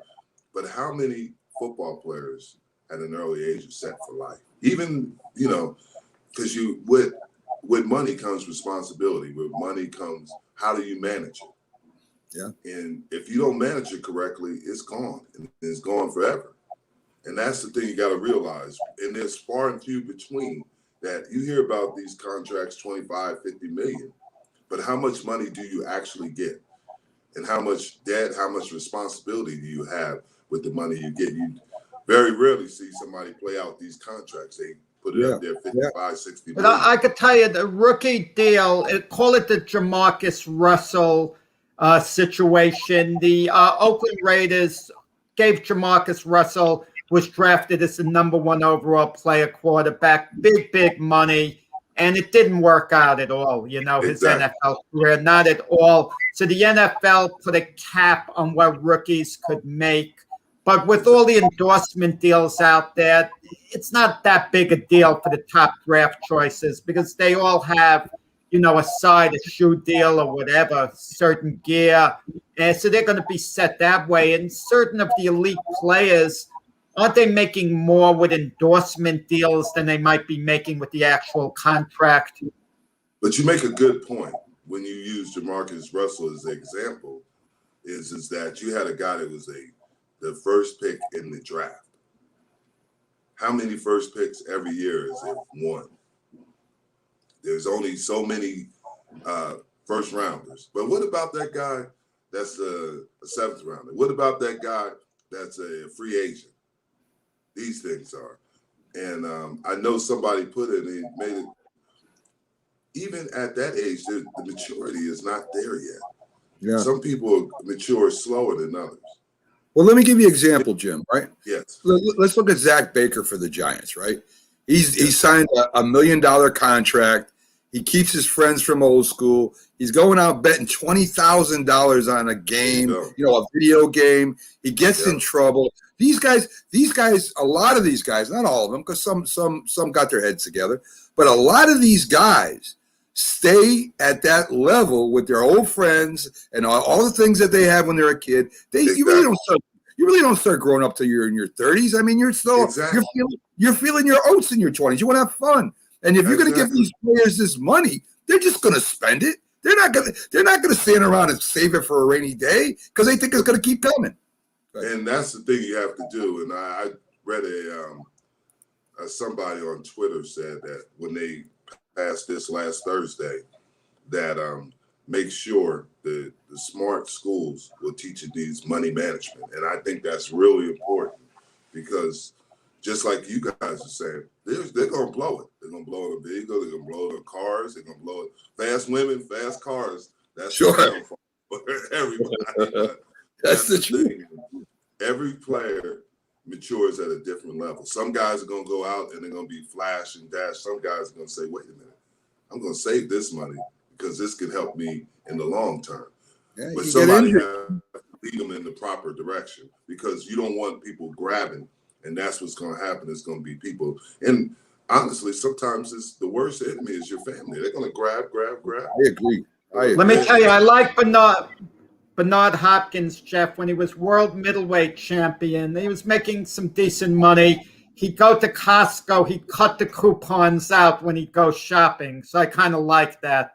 He had a vision to hold on to his money. But I shouldn't say most, a fair amount of players, they don't have vision. But I can understand a young player who's never had anything. You come across $40,000, $50,000 immediately. What's the first thing you do? You get yourself a new car because you've never had a new car your whole life. So, I don't knock a player for an initial expenditure, but the players who are making millions and millions and should be putting it away down the line, maybe for their kids' education or for home or this, for the real essentials. They don't have it and they wind up broke. It's like they think the money is going to be coming in forever. That's very true. And like you said, that a lot of players don't understand that the money doesn't come forever. Your career is only for, I played 15 years. 15 years is a blank. I'm 60 years old. I mean, that's 15 years. 15 years. So you have to be able to understand that if you want to extend this, you have to make the right decisions in money management and things like that. And that's the thing that I see. Now, don't get me wrong. I've always thought that players at a level, regardless of the sport, should be compensated better. But now this opens up just too many unknowns of how this is going to be dealt. You guys are saying that the likeness, the quarterbacks, just like you said, Archie Manning, you're going to have that, and then you have the players, and you can get some animosity. Why is he getting all the money? Because it's usually not the player that cares. It's the families that care. Why is my son not getting paid? Why is my daughter not getting paid? And that Jim, I never asked you this. Now, when you became a professional football player, and of course you have friends, and you want to keep, you care about your friends from high school and the town you're from and stuff like that. And a lot of players don't know to turn the page because you're in a different world again. You got to grow up. You may stay in touch with them, but you don't hang out at the park and look at girls all day anymore. I mean, those days are done, right? We're not partying every Friday night. But some can't get over that. Did you have problems with friends from the past trying to stay attached to you and trying to live through you, and you had to say, hey, listen, man, I love you, but enough's enough? Yes, and that's all things you run through as a professional athlete, because now the same people that you grew up with don't understand that you're in a different world. And they understand everything you do is magnified. You go into a bar, everybody knows you in that bar. You go into any nightclub, everybody knows you, and they always want to, hey, what can we do for you? But when they want to do something for you, it comes at a price, and you don't know what that price is, and especially in this era where you have the Facebook, the Twitters, the Instagram, the Snapchats, people are always taking it. You might innocently walk into a place and not know what it is, but somebody takes a picture and then it gets overblown. You might say something now and somebody videotapes it, and now you're on ABC World News or NBC or CBS. These things happen. This is the way. And I was listening to you guys, every comment you make, you were talking about LeBron James and some of the statements he made. And these things it gets magnified. Yeah. You have to understand that you are a public figure and people listen to you, just like this show. Well, Jim Jeffco said that on that. Right. Did he really mean that? Listen, you could say something in the year 1983, crack a silly joke just with your friends, not offensive at all, that went around. That was common at the time. And then they play it now in 2021 and kind of try to magnify it like it's society's become crazy. It has. Yes, it has. So, Jim, we're gonna take a quick break. I got to get up and straighten something out. It's not Jack. Don't worry. I'm not gonna coffee. I'm not gonna go over there. But when we come back, folks, we're gonna take a look at maybe not the best division in football, but it's maybe the most interesting, and that's the AFC South. You have Wentz moved, right? So we're gonna see what happens with that. Nobody wants to play in Houston. You got a brand new quarterback in Jacksonville, and Tennessee's got a new wide receiver. So, I mean, there's a lot of things going to be in play here. So as soon as we come back after these messages, me, Jim, Jack, and you guys, of course, with all your comments, we're going to kind of break down the AFC South. So stick around, folks. We'll be right back after these messages. And Jack, I promise, we'll be back here. Or, he's going to be heavily fined this time. I was already fined once. I learned my lesson. Okay. So, folks, there you go. So stay tuned, folks, and we'll be right back in a couple shakes of a duck's tail, I guess. I don't know. We'll be right back. Oh, Lord. Oh, boy. Hi, Grandma. What's for dinner? Hey, honey, I'm making stew tonight. Ooh, can Nina come over? I'm not sure about our new friend. I wonder if there's been any drinking going on. Alcohol at her age can lead to so many bad things. I've been meaning to ask you, what would happen if someone offered you a drink? Grandma? This is hard. She's so young, but I know I need to talk to her about it now before someone tries to give her alcohol. If anyone ever does offer you a drink, I want you to say no. I have too much respect for my family and I don't want to get in trouble. Okay, Really? I promise, Grandma. I love you too. Okay, how about tasting this stew and telling me what you think? Some children may try alcohol as young as 9 years old. It's not too early to talk about drinking. For tips on how to begin the conversation, visit underagedrinking.samhsa.gov. That's underagedrinking.samhsa.gov. This message brought to you by SAMHSA and this station. If you served honorably in our nation's armed forces and you're looking for a way to continue serving your fellow veterans in your community, then join AMVETS. Each year, AMVETS members volunteer millions of hours at VA healthcare facilities from coast to coast, helping to improve the lives of their fellow veterans through the VA Voluntary Services Program. AMVETS posts and departments also participate in a wide variety of community service projects, ranging from Americanism in our schools to supporting the Special Olympics and Boy Scouts of America. If you no longer wear the uniform today, you can still serve through the AMVETS by joining today at amvets.org. If you talk and they will hear you every single time. Oh, we're getting killed. Yeah, well, Kyle's not here. How come? Kicked off the team. Didn't Tim tell you? Kyle and some other kids got caught drinking beer in the park a couple of nights ago. Really? Yeah. Zero tolerance. He's out for the season. Come on, it's a first offense, right? That we know of. But why should that matter? He knew not to drink. I've made it clear to Matt that's what we expect from him. What have you said to Tim? Nothing really. You know, a lot of kids try it at this age, so. Yeah, well, a lot of kids don't try it too. I'm not saying that Matt's going to be this perfect kid, but if I don't tell him what we expect and why he shouldn't drink, how's he going to know? You think kids that age really listen? They never admit it, Bill, but they hear more than you think. Talk. They hear you. For more information about talking with kids about underage drinking, visit underagedrinking.samhsa.gov. I mean, you can see right now, without LeBron, Lakers are struggling. Let me tell you about a team I hate, all right? I know the Dallas Cowboy fan is here, so I had to make sure he knew how much I hate this team. I'm ready. I've often said that the people who run baseball, they try very hard to ruin it. I'm from Brooklyn. I don't have a problem saying it to his face. Oh, from Brooklyn. Hey, get any...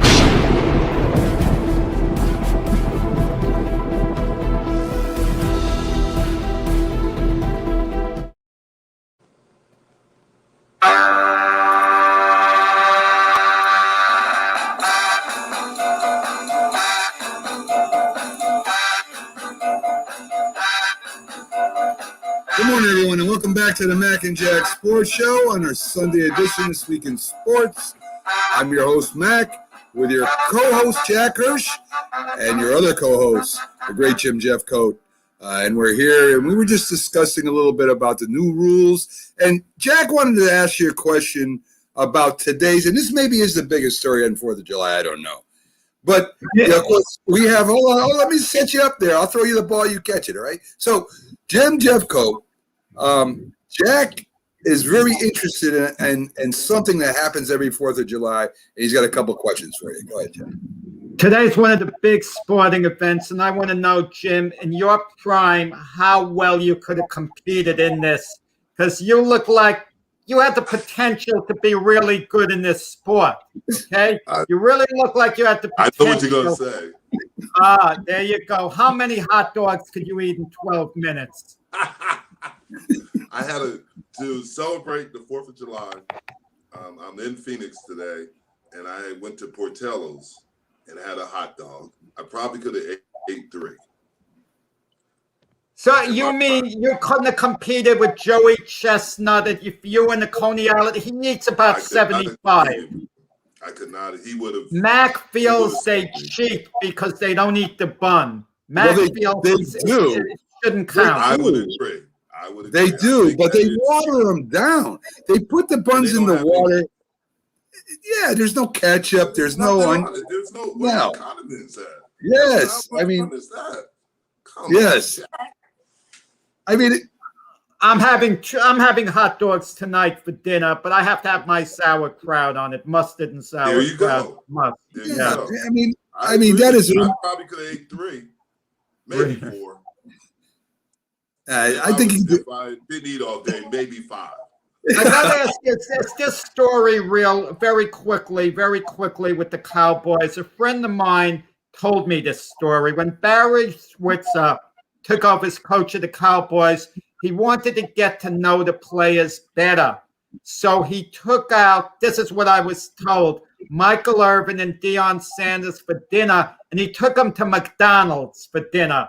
And Switzer reportedly said we had some burgers, fries, a nice relaxed time. Is that a myth, or did that actually take place? That's what I was told by a friend of mine. Deion wasn't there when I was playing. I obviously played when I played for Barry. But I don't know if that story is true or is it false. But knowing Barry is probably false because I've never seen Barry around a McDonald's. He would have went to a fine restaurant. He would have he would at least went to Whataburger. Would Michael Irvin have been okay with it, if he was taking McDonald's?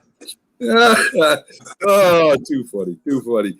So folks, every Sunday we're breaking down. We did the teams, the local teams anyway, and now we're starting to break down the divisions and who we think will be on top at the end and who won't. And of course, anything can happen. We're just going off last year, off-season moves, the draft, and I think that this is going to be the most interesting division this year because there's so many things happening. As I said before the break, you got Carson Wentz with the Colts. Phillip Rivers was there. They almost went. I mean, they have a team. You have the Titans who 2 years ago made it as high as a championship with that big running game of theirs and a good defense. Their defense falls off last year. Their running game's still good, but they had their problems.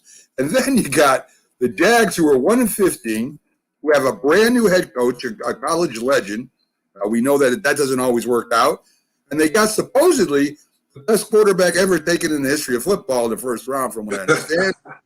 And we have Houston, and it seems like they're all bailing out of Houston. Nobody wants to play for Houston at all. So I think this is going to be a lot of stories, and a lot of it won't have to do with winning. So let's take a quick look at the teams we got and see if we can come to a consensus here, if I said that right. So I would imagine Wentz was unhappy with the Eagles. There was always rumors and stories, in fact, behind a report done that Wentz, the teammates really didn't like Wentz, that he was a me person. Him and the coach had a falling out. They get rid of him at the expense of their team. I mean, they owe Wentz a lot of money still. So he's with the Colts. The Colts have a very solid team, guys, both with their running game and defense, maybe the best overall team in the league. And I have a feeling, even if Wentz doesn't work out, that the Colts will finish in first this year. What do you think, Jack and James? Well, Frank Reich, very underrated coach, and people have to realize he was Carson Wentz's offensive coordinator at Philadelphia with the Eagles. Now he has him with the Colts. And Jeff could answer this better than I can. Can you rehabilitate a quarterback? Because that's what this is basically about, rehabilitation. Can he get his confidence back? I would think the Colts are going to run a lot of conservative plays, rely heavily on the running game, a lot of short, safe passes, that it's a confidence thing with Carson Wentz, especially early on. Can he get his mojo back, be what he was in the year 2017 when he was one of the best QBs in the league? And if anyone could do it, it's Frank Reich, because he's had a prior relationship with him. And Jim, as a player, I'm sure could tell you, if your career's faltering a bit and you're back with a former coach who you revered and you had a lot of success with, I mean, that's the perfect medicine, to give you as a player. Right, Jim? That's fascinating what you said. But what did Tennessee do? Didn't they rehabilitate a quarterback? Yeah, well, Ryan Tannehill was the 8th overall pick out of the draft out of Miami. But let me ask you this.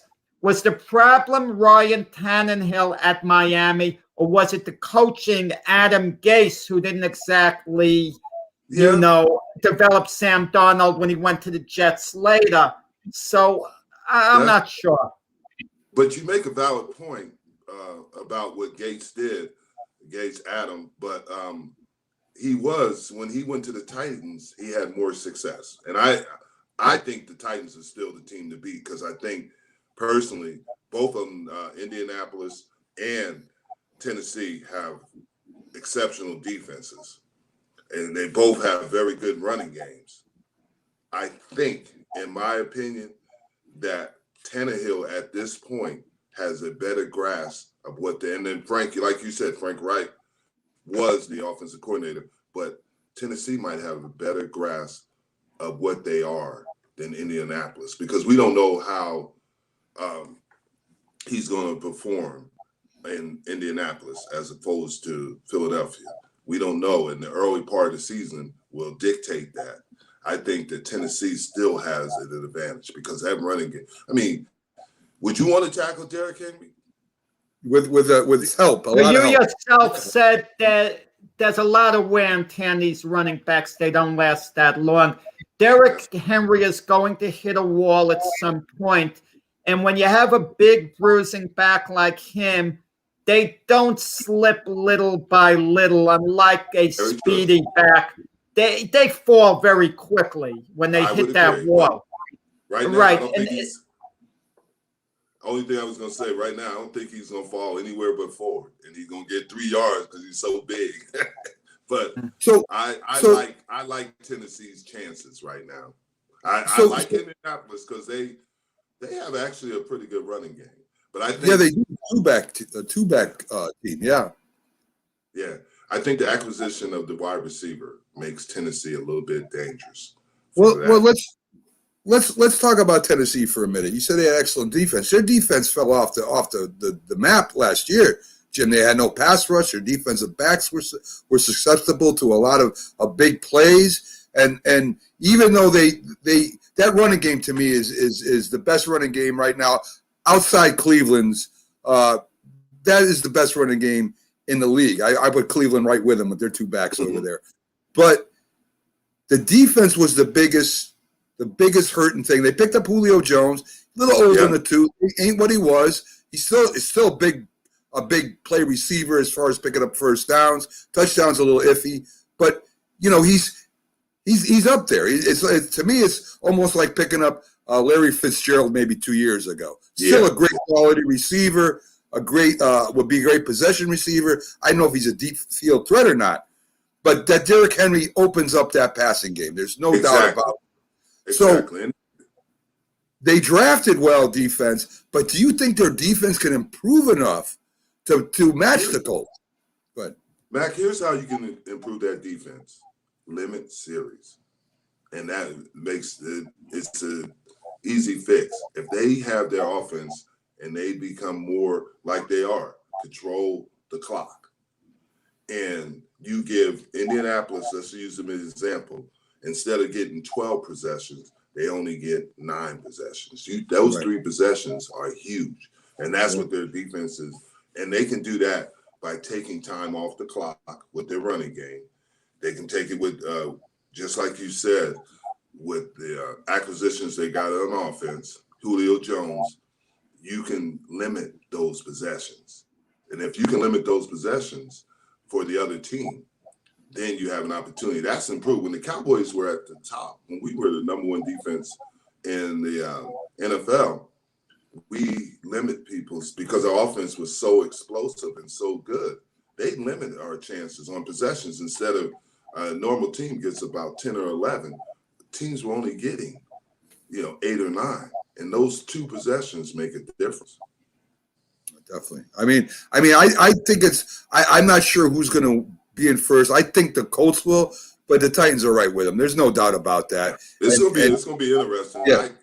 I think the Titans just have a little bit of an edge, but that edge can be all taken out back because Wentz comes out and he does what Jack, Jack's a big fan of Wentz, but that's another story another day. Yes, it is. Wow. If Wentz performs like he did early in his career, but also you got to remember, how many years has Wentz gone a full season? I'm sure. I think he went 1 full season, right?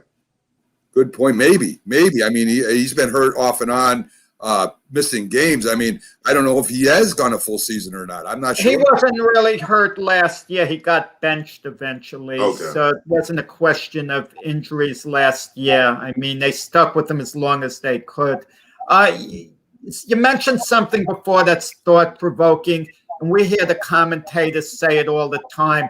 When offenses go 3 and out, the defenses have to be on the field a lot more. Does that really take a lot out of the defenses? Is that term overrated?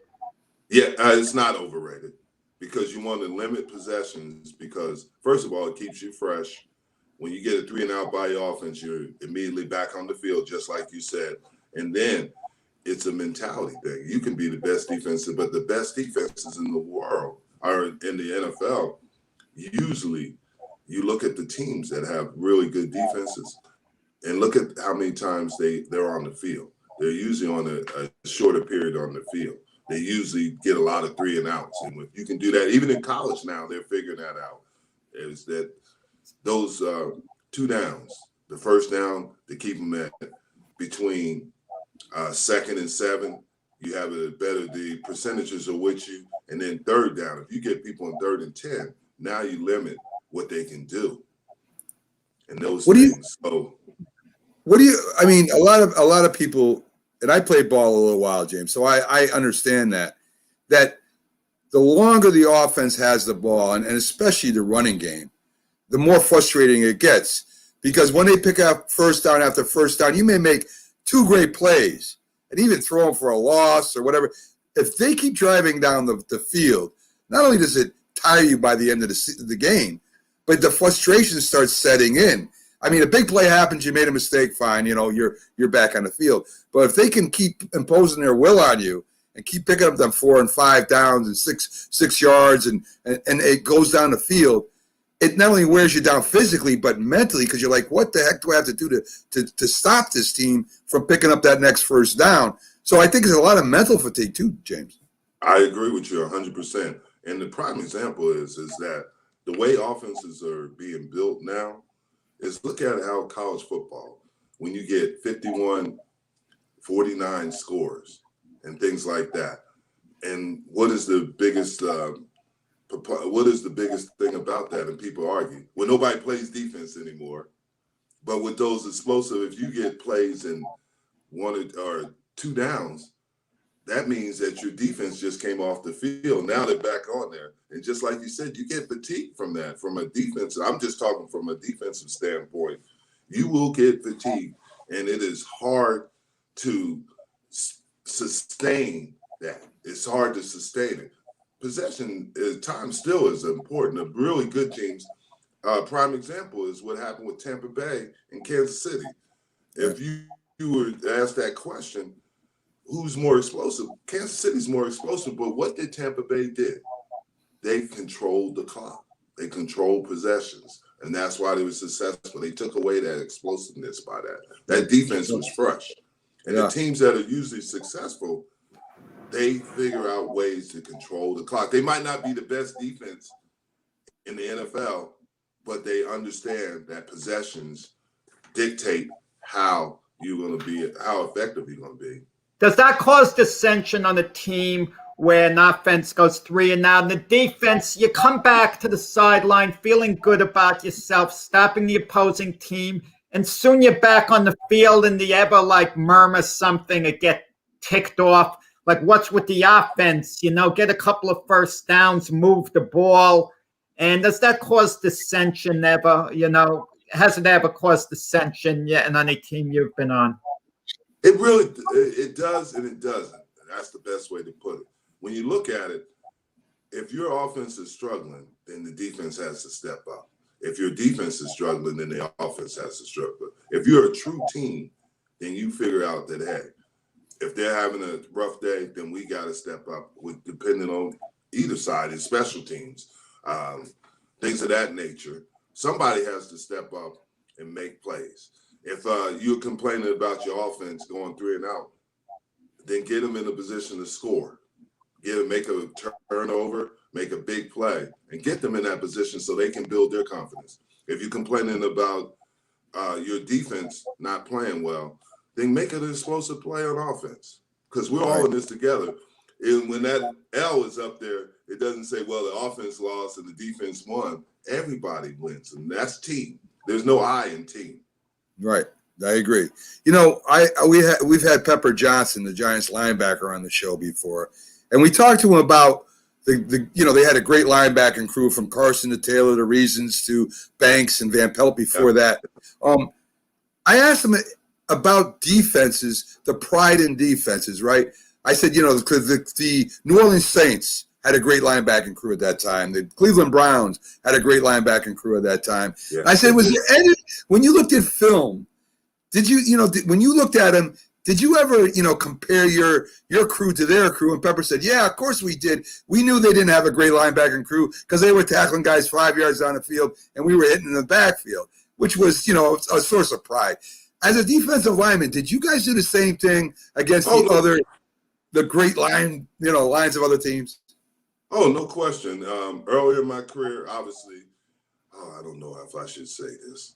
It was the Jets with Gastineau, Marty Lyons, Joe Klecko, and guys like that. And earlier in my career, I know I'm gonna can't believe I'm. But and then you looked at later. It was obviously the Philadelphia Eagles with Reggie White and Clyde Simmons, Mike Pitts, Brown, Jerome Brown. I mean, you can go on. Mike, he used to be on ESPN. Golick, Mike Golick. Yeah. All those guys were there, and you wanted, you look at them, and I'm always gonna look and say, how do we compare them? Are we that good? Can we play at that level that they played at? The Chicago Bears with Dent McMichaels, and all those guys, and you compare yourself to them. Are we that good, or are they as good as us? And those things. Where do we fit in? Those things happen. So let's get to the next team. We got the Colts. We talked about the Titans. These two teams to me are very interesting because anything can happen here. I mean, we got, like I said, a brand new college head coach. He's no longer king of the court like he was in college. Every college coach kind of goes through this where you're not the ultimate boss anymore. And then you got the greatest rookie quarterback of all time that was drafted. And I'm saying it sarcastically. Everybody has him going to the Hall of Fame and winning 10 Super Bowls and all this stuff. And he hasn't taken a snap yet. So we'll see what happens there. But it's going to be very interesting if Trevor Lawrence falters and he's not playing that well by week 8. And here you have the guru of college being the head coach. The pressure is going to start, Jim, and can they handle it? That's going to be the question to me. Here's my thing. I'm not a big Urban Myers fan. I've never been a big Urban Myers fan. But you made some good points. First of all, you look at all the rookie quarterbacks. How many of them had great success in that first year? Not very many. Not very many. And then the next thing is that he's already got fined for having illegal practices. I mean, there's some things going on, and he did have tremendous success at a college level, but very few coaches make that jump who've never been in the NFL and have immediate success. I do think that they're going to be better. They're going to be more organized, and he does have some people on the staff, but that have had college pro experience. But this is not the NCAA. This is the NFL. You're at the top level. I told you before about the speed of the game. And instead of playing against guys that may be 2 or 3 years older, you're playing against guys 10-year vets. They're playing against 15-year vets. It's a little bit different. These guys are fighting for jobs. And you have to make those decisions and things of that nature. And Trevor's seen, the Alabamas of the world, but he's never seen, when he walks out there and just like Jack is saying, that Colts defense or even the Texans, he's never seen that because this is the best of the best. These are the best players in professional sports. They're the best in the world at football. Right. So you got to understand that everything he saw has been speeded up. And he's a talented, don't get me wrong, he's very talented. And he might someday be a Hall of Famer. But it's not going to walk out there. Because Burroughs was the same way at Cincinnati. And I think Burroughs is going to be a great player. But there is a learning curve. And you have to realize that there's a learning curve. Oh, Jim, shouldn't we give the coaches the learning curve like Urban Meyer? Exactly. You especially know from experience, because there was this great college coach, Jimmy Johnson, who was considered to be clueless his first year in the NFL. When you guys went 1-15, 1-15, it was a complete fiasco that season. And people questioned whether Jimmy Johnson was in over his head as an NFL coach. Shouldn't Urban Meyer be given that same latitude the first year? He should, but I think Jimmy was a unique personality. And Jimmy, and like Urban, he's ultra competitive. But Jimmy brought enthusiasm with that. I mean, if you know Jimmy and the persona of him, I do not think Urban has that persona.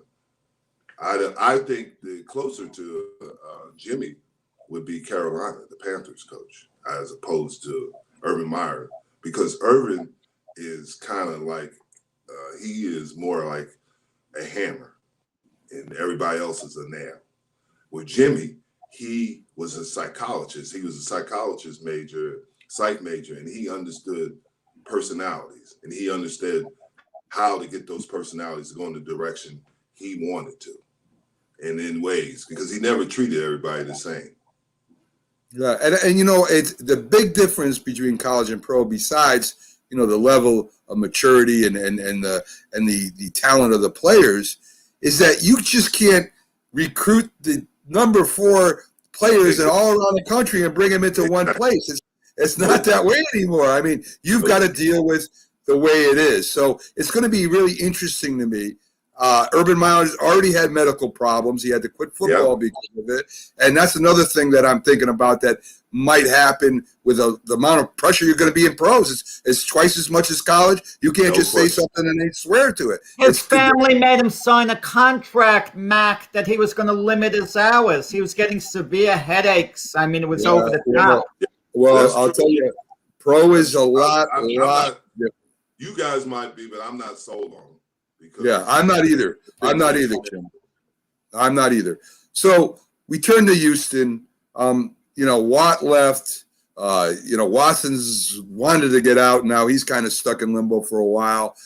That organization, it's weird, Jim, because they've been competitive. They've been in the playoffs for the most part over the last 5-6 years. I mean, they've been there. But it seems that they really have in-house problems, and people don't want to stick around with them. J.J. Watt stuck with them for a long time. I think he just thought it was time to move on and go to another team and turn the page. And, of course, made some good money off of that. But, I mean, are there just some organizations, and I'll bring up the Jets for now, they change head coaches. People seem to be unhappy to play there. And there's other organizations, I don't care where you're from, they just love playing for that organization. Is that the way it is in the NFL? I mean, do you got to feel comfortable? Do you got to feel like you're wanted? I mean, what is it? Yeah. Go ahead. You make a good point.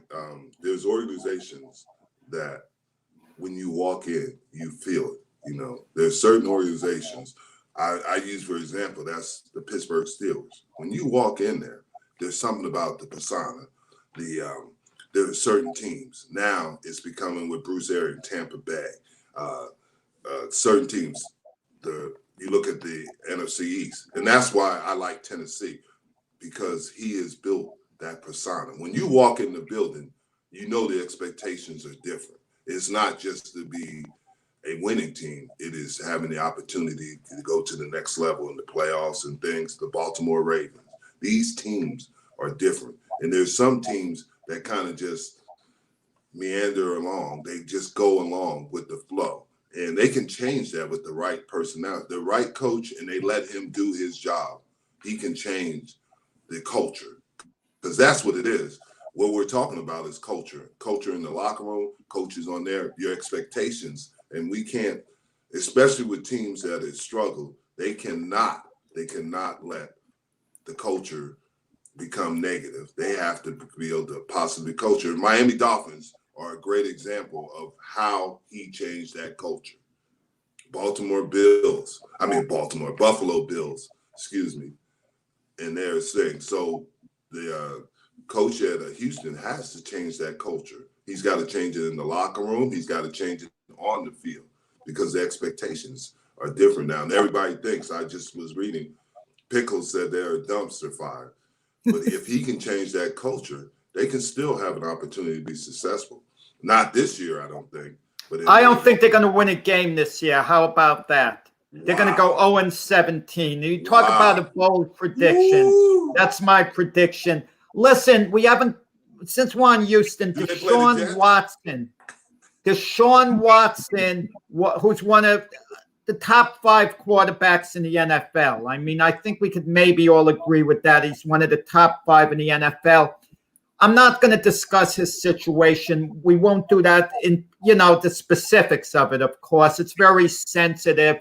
But it seems like Deshaun Watson is in nowhere's land. The organization doesn't have his back. Even with players who have the biggest problems, if it's a star quarterback, the organization is always going to have his back to an extent, be kind of like a support system, not condone what he may have been accused of. And I'm not passing judgment on that. But it seems like the Texans don't want him. They can't trade him. He's too much of an elite talent. And it seems like the rest of the NFL is scared to trade for him. Because believe me, he's a franchise quarterback who I would give up some pretty heavy capital to get if I were another team. But you can't really trade for him at that point. What's going to happen with Deshaun Watson this year? That's a tough one. I don't know. I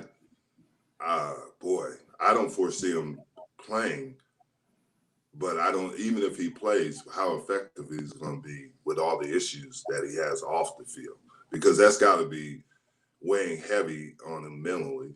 And he hasn't been around the facility, if I understand correctly. So how prepared, because they're going to have a new style of offense. So I think there is some difficulties, but I mean, not to, even when we were at our worst, we won one game, Jack, and you got an extra game. So come on, give me one for him. I mean, listen, but it's just Deshaun Watson. We keep talking about Aaron Rodgers, but to me, the biggest story, how it's going to resolve itself, is Deshaun Watson, more so than Aaron Rodgers.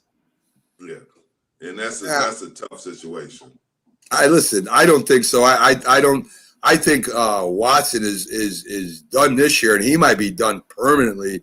There's so many questions. You got legal, then you got the NFL is going to come in behind him. I mean, whatever happened there, I don't know. I really don't care.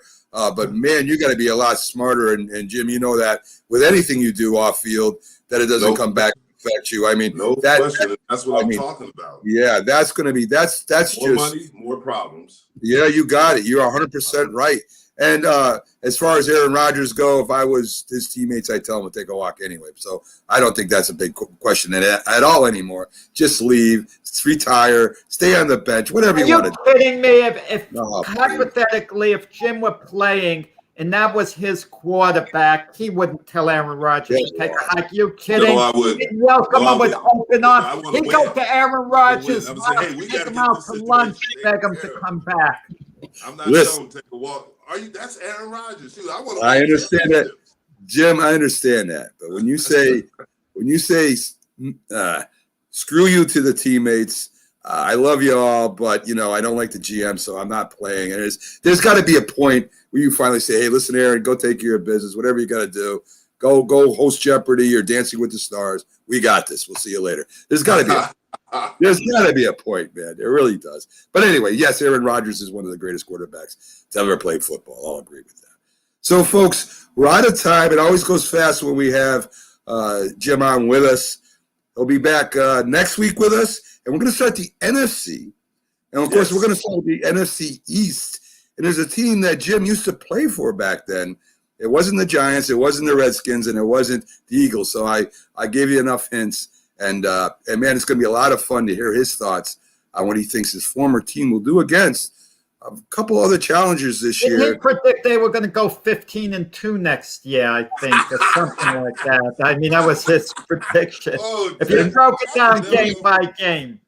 He's never going to forgive me for not being a Jets fan. I'll tell you. You're right.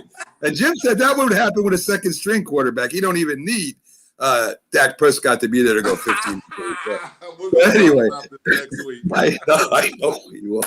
Folks, thanks for joining us. Our last show of the week. We'll be back Wednesday, 8 to 10 a.m. We'll have the Philly sports guy, maybe a special guest we're trying to line up right now. Jim, thanks for coming in. And folks, thanks for watching us and viewing us. We appreciate your support. Have a great 4th of July. Eat as many hot dogs as you want. Don't worry about it. And again, have a great weekend. Take it easy. Have a great weekend.